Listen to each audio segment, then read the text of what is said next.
Good morning. In the previous lecture मैंने आपको journal entries बनाने के रूल समझाए थे और जर्नल एंट्री बना के भी दिखाई थी।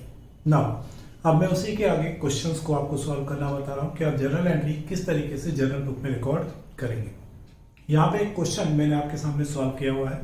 Question number 3 from your book of Rathi, right. इस क्वेश्चन का सॉल्यूशन यहाँ पे किया हुआ है। मैं वन आफ्टर वन आपको सारा एक्सप्लेन करते जा रहा हूँ कि वो कैसे बनाया गया है। जो सबसे पहली एंट्री दे रखी है उसमें बिजनेस को स्टार्ट किया गया है with the cash, goods and furniture.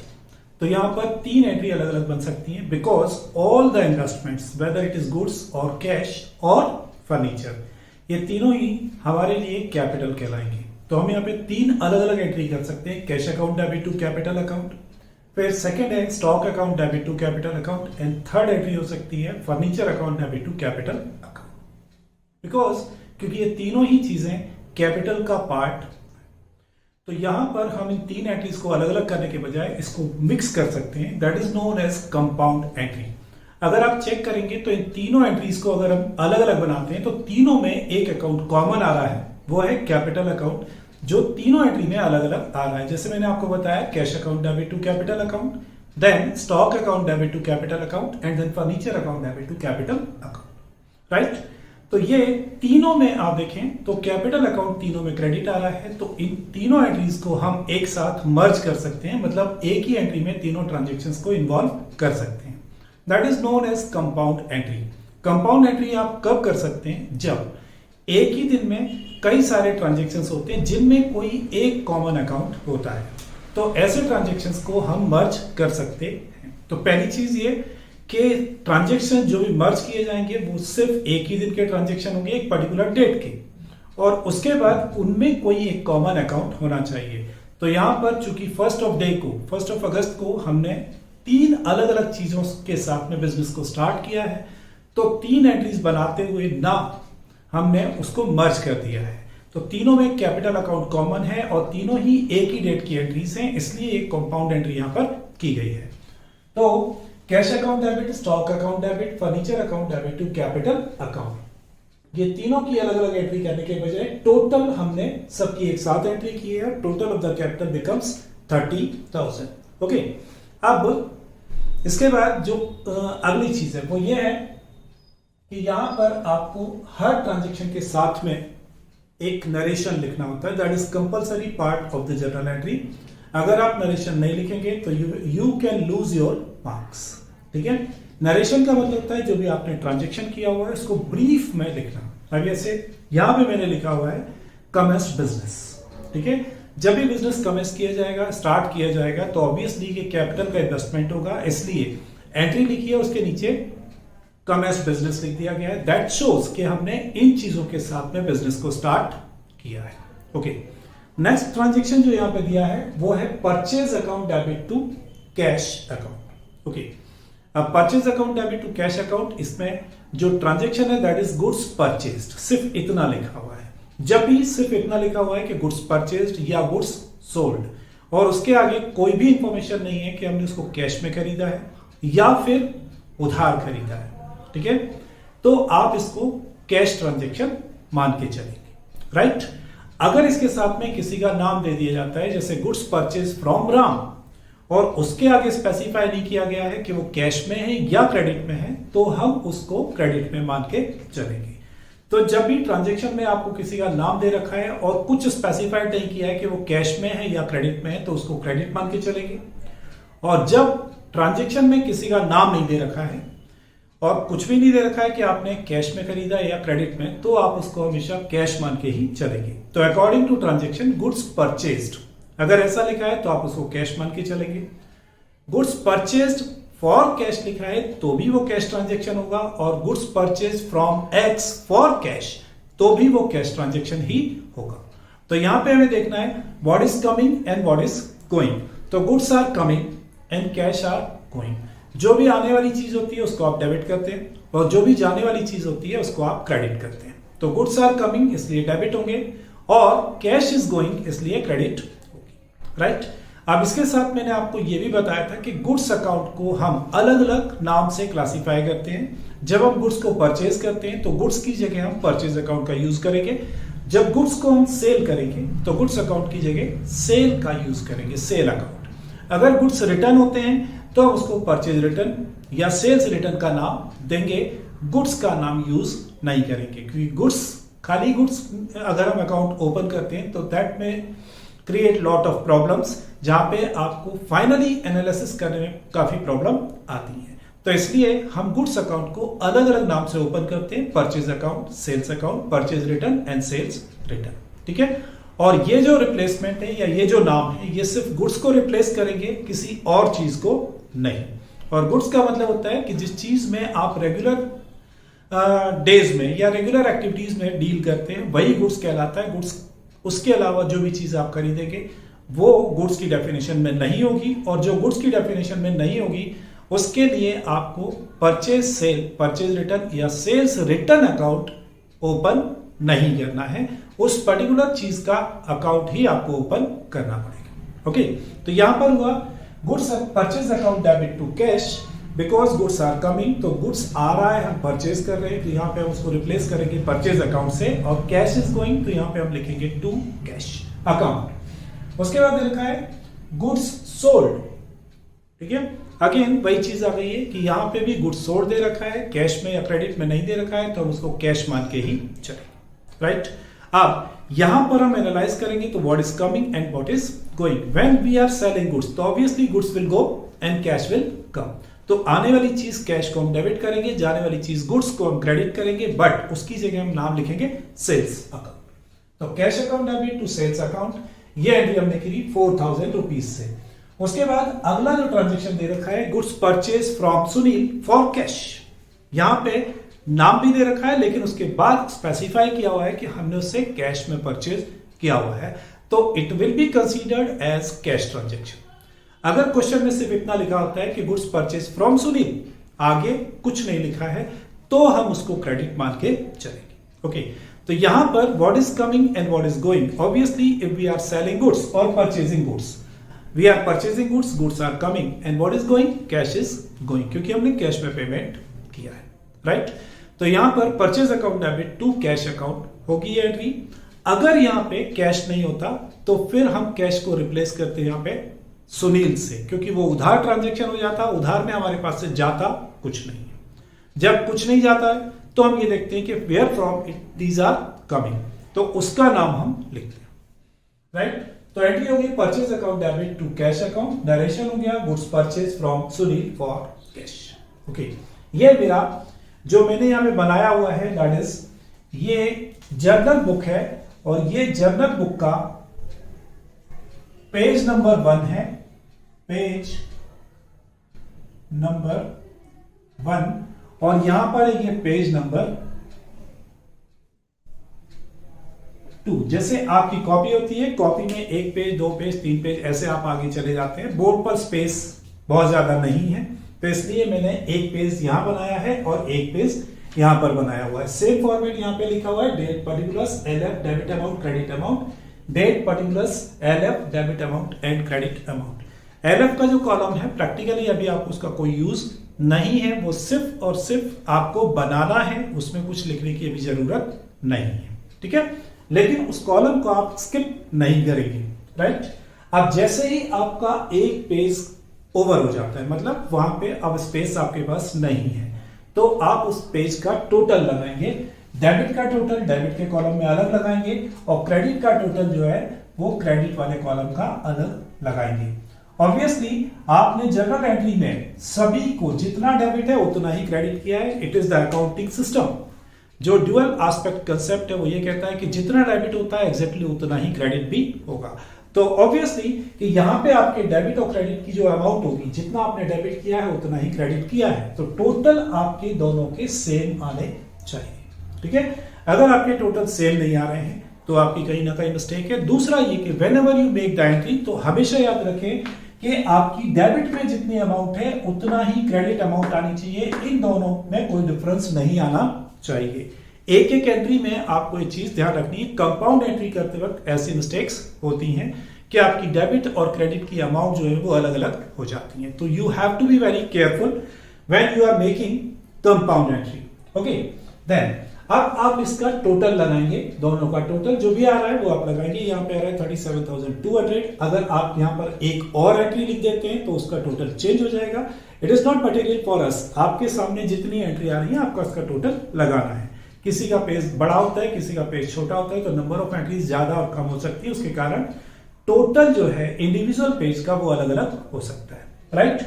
यहां पे जो टोटल लिखने के बाद आप यहां पे लिखते हैं total carry forward. Carry forward का मतलब होता है this total will be transfer to the next page, जहां पे हम इसके आगे की एंट्रीज कंटिन्यू करेंगे। तो यहां से पेज नंबर 1 का टोटल लगाया मैंने, it becomes 37,200, 37,200। This total will be transfer to the next page. ठीक है, जब आप जर्नल एंट्रीज शुरू करेंगे अगले पेज पर तो उसके पहले आप लिखेंगे टोटल ब्रॉट फॉरवर्ड, डेबिट का अमाउंट डेबिट में और क्रेडिट का अमाउंट क्रेडिट में। ऑब्वियसली दोनों टोटल तो बराबर ही आएंगे। ठीक है, उसके बाद फिर आगे की एंट्री आप यहां पर कंटिन्यू करेंगे। उसमें अब अगली जो एंट्री आ रही है goods sold to Kapil on credit, ऐसा क्वेश्चन में गिवन है। मतलब ये कि हमने गुड्स कपिल को सेल आउट किया है, वो भी उधार। तो हमारे यहां से कुछ जा रहा है, दैट इज गुड्स, क्योंकि हम गुड्स सेल कर रहे हैं तो obviously goods are going, but nothing is coming to us, हमारे पास आने वाली कोई चीज नहीं है।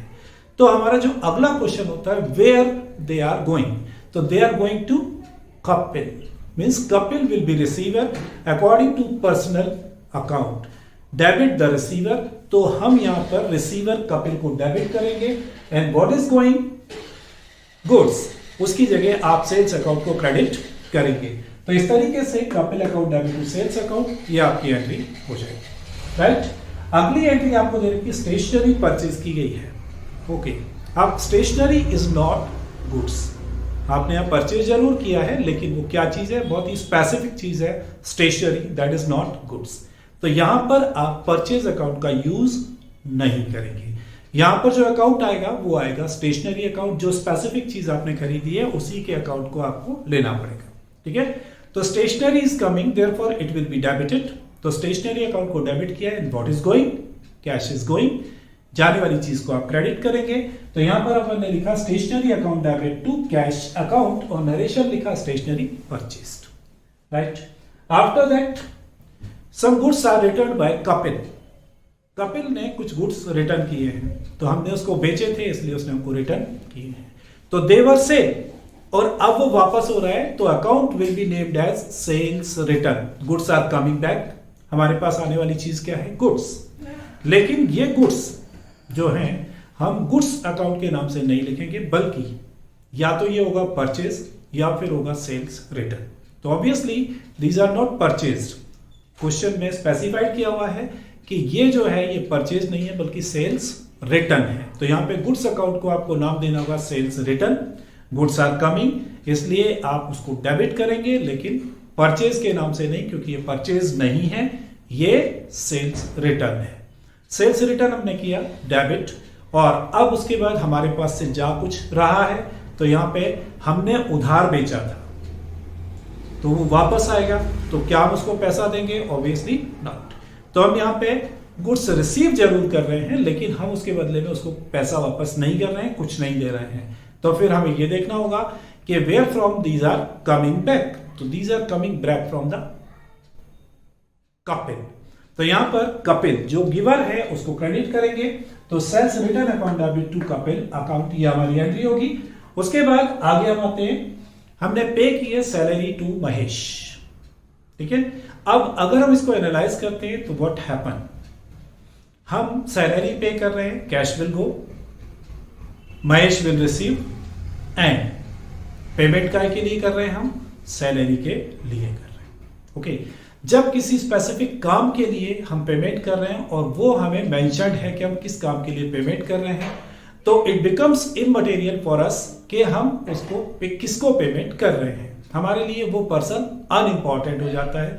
तो हम यहां पर किस काम के लिए पेमेंट कर रहे हैं और क्या हमारे पास से जा रहा है, इन दो चीजों को कंसीडर करते हैं। तो हम यहां पर महेश को ट्रांजैक्शन में कंसीडर नहीं करेंगे, ट्रांजैक्शन में सिर्फ हम कंसीडर करेंगे सैलरी को, जो कि हमारे लिए एक्सपेंस है। तो salary account debit because it is expense, and cash is going, इसलिए हम उसको क्रेडिट करेंगे। और ये एंट्री हो जाएगी salary account debit to cash account, right. और उसके बाद अब यहां पे मेरा क्वेश्चन ओवर हो चुका है, यहां पे जितनी भी एंट्रीज थी वो सारी खत्म हो चुकी हैं। Now I will make the total.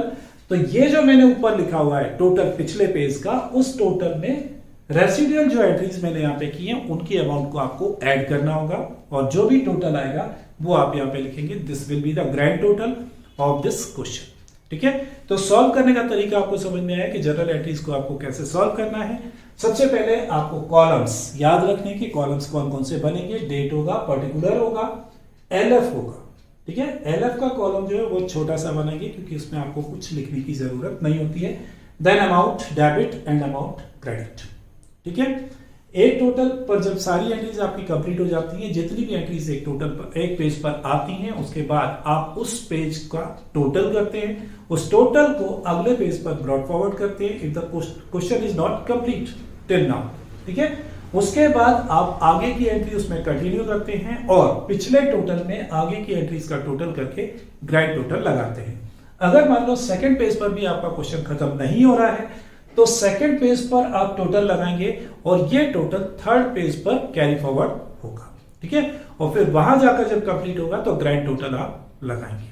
ठीक, जनरल एंट्रीज के साथ में नरेशन लिखना कंपलसरी है। नेवर मिस द नरेशन, जब तक कि आपको क्वेश्चन में ऐसा ना कहा जाए कि विदाउट नरेशन आप एंट्रीज बनाएं, क्योंकि नरेशन इज कॉल्ड आत्मा ऑफ जनरल एंट्री। अब मैं आपको कुछ स्पेसिफिक टाइप की एंट्रीज बता रहा हूं और कैसे वो कंपाउंड एंट्री हो सकती हैं वो आपको बता रहा हूं। ठीक है, अब मैं फॉर्मेट को यूज प्रॉपरली नहीं करूंगा क्योंकि बोर्ड में स्पेस कम हो जाता है, इसलिए मैं फॉर्मेट का प्रॉपर यूज नहीं करूंगा। सिर्फ जनरल एंट्रीज, ये आपको ध्यान रखना, डेबिट और क्रेडिट की अमाउंट ये आपको फॉलो करनी है। कॉलम कहां बन रहे हैं उसके हिसाब से आप चलते जाएंगे। ठीक है, तो मैं अब आपको समझाने जा रहा हूं एक चीज, वो है डिस्काउंट। डिस्काउंट को हम दो अलग अलग कैटेगरी में डिवाइड करते हैं। एक होता है हमारा कैश डिस्काउंट जिसको, और दूसरा होता है ट्रेड डिस्काउंट, टी शॉर्ट में हम कहते हैं उसको ट्रेड डिस्काउंट, और एक होता है कैश डिस्काउंट। अकाउंटिंग के पॉइंट ऑफ व्यू से not shown in journal entries, और ये वाला जो डिस्काउंट है ये होता है shown in journal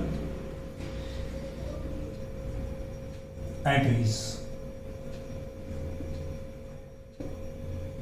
okay, trade discount और कैश डिस्काउंट इसके पहले भी डिस्कस किया जा चुका है। ट्रेड डिस्काउंट जब हम अलाउ करते हैं, डिस्काउंट का सिंपल सा मतलब होता है reduction in price of the goods.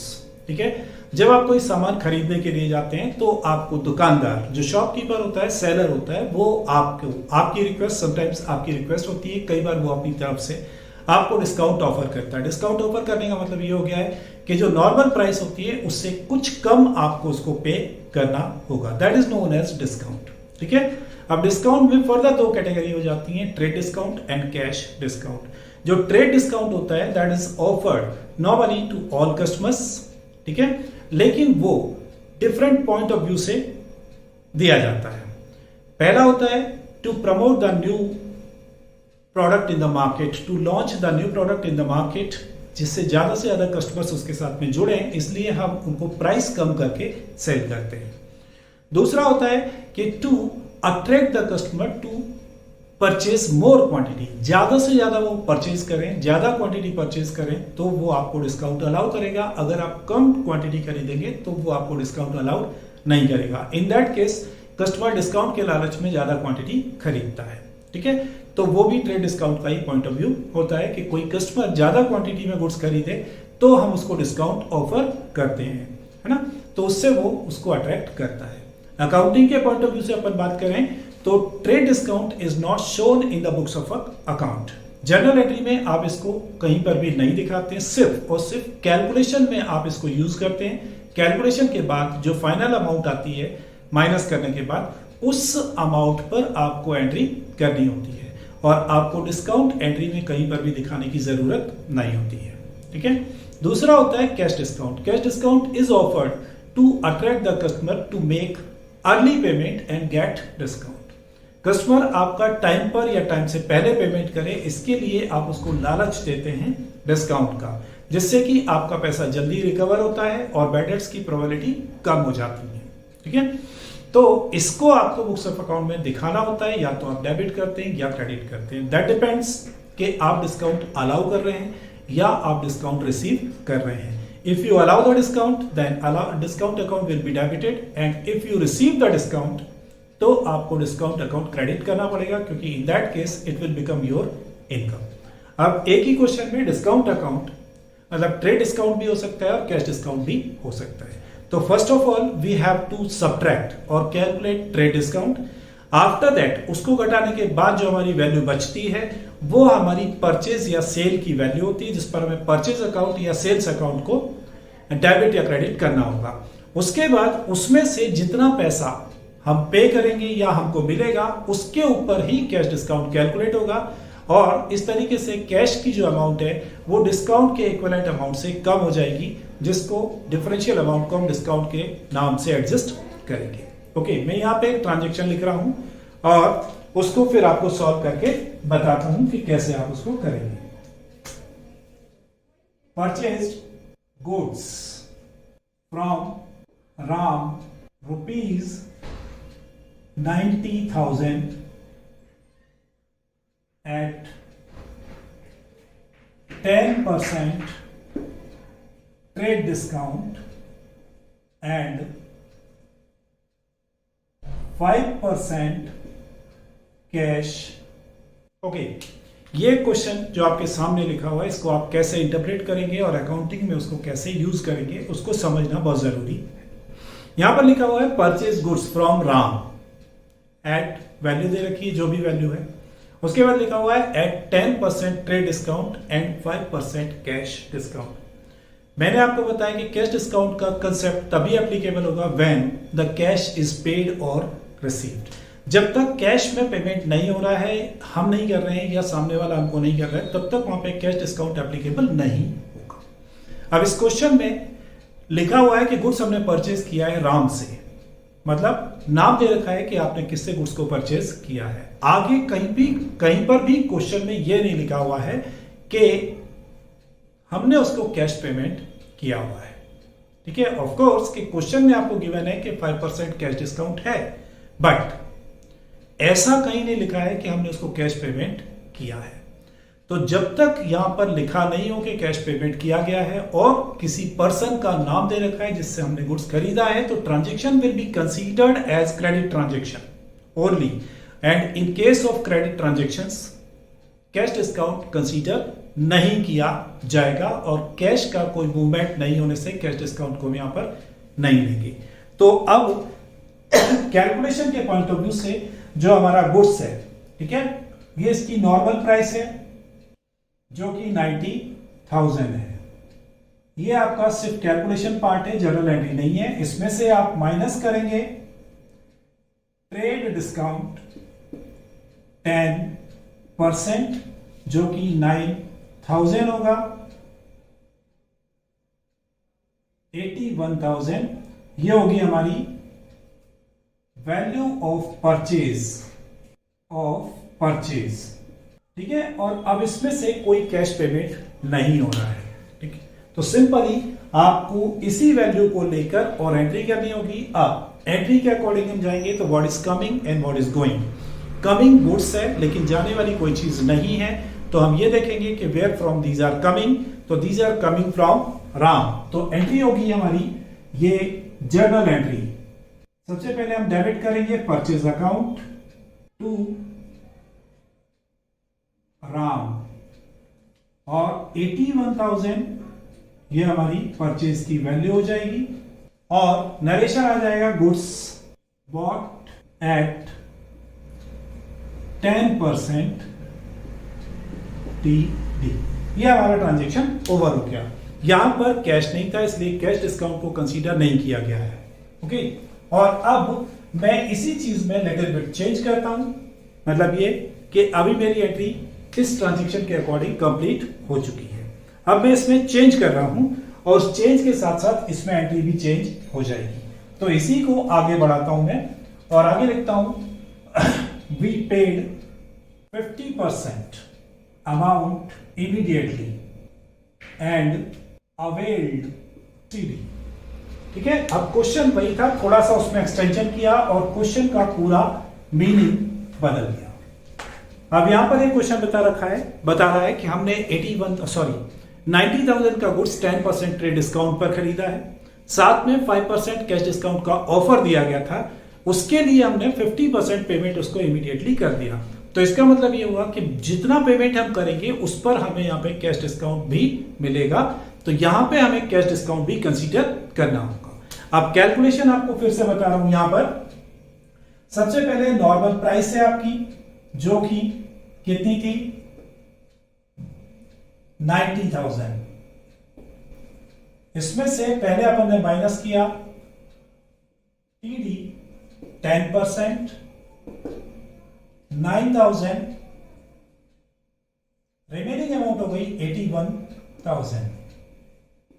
ठीक है, इसमें से 50% ऑन क्रेडिट, चूंकि हमने आधा पेमेंट किया है तो आधा उधार हो जाएगा, तो इसका आधा 50% इसमें से माइनस करेंगे 40,500। ये माइनस किया 40,500, ये बचा, ये हो जाएगा कैश परचेजेस। मतलब ये कि इतना आपका कैश परचेज माना जाएगा, this much amount we are going to pay. लेकिन जब हम कैश पे करेंगे तो हमें इतना अमाउंट पे नहीं करना है, क्योंकि according to terms and conditions we will get 5% discount. तो अब हम इसमें से माइनस करेंगे सीडी कैश डिस्काउंट 5%, तो वो होगा 2025 और 5, 7, 4, 8 और 3, ये है नेट कैश पेड। इतना आपको कैश पेमेंट करना पड़ेगा। अब इस ट्रांजैक्शन को हम दो तरीके से रिकॉर्ड कर सकते हैं। पहला तरीका आपको बता रहा हूं, जिसमें आप दो अलग अलग ट्रांजैक्शन मान के इसको चलेंगे। पहले आपने कुछ परचेज किया है पूरा क्रेडिट में, फिर आप उसको आधा पेमेंट कर रहे हैं, तो उतना कैश पेमेंट की एंट्री आप करेंगे। तो पहली एंट्री जो होगी वो हो जाएगी आपकी purchase account debit to Ram 81,000 और नरेशन गुड्स परचेज्ड।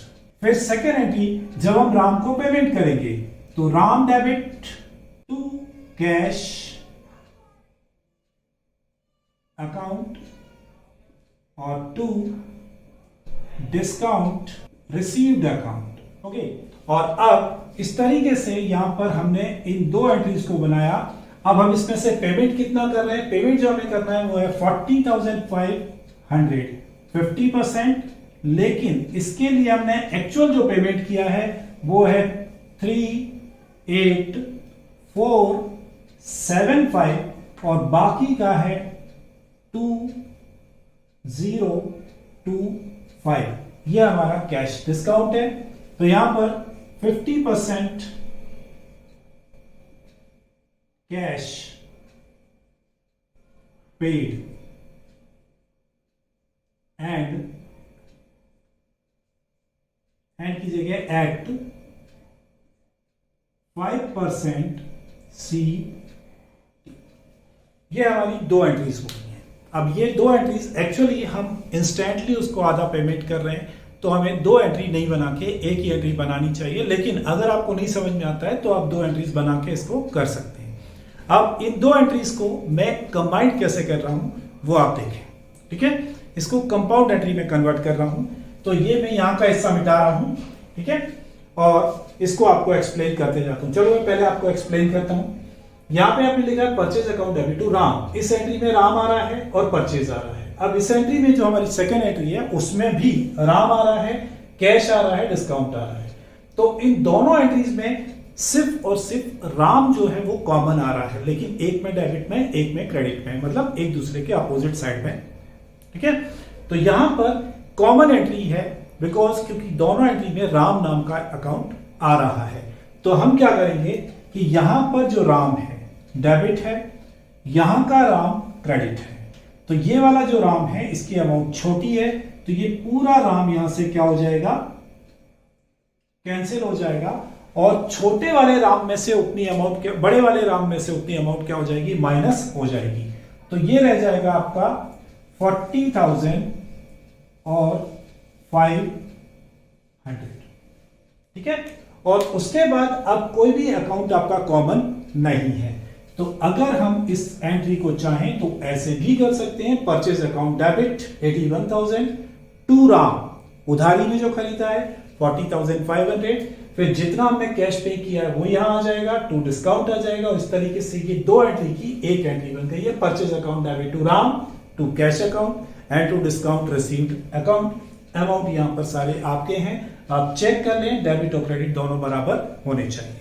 ठीक है, और अब नरेशन आप इसका चेंज कर देंगे, goods purchased at 10% TD and 5% CT cash discount. ठीक है, ये बीच में जो जगह खाली है उसको आप इसको ऊपर खसका देंगे, ऐसा नहीं कि जगह खाली ही करके चलेंगे। ठीक है।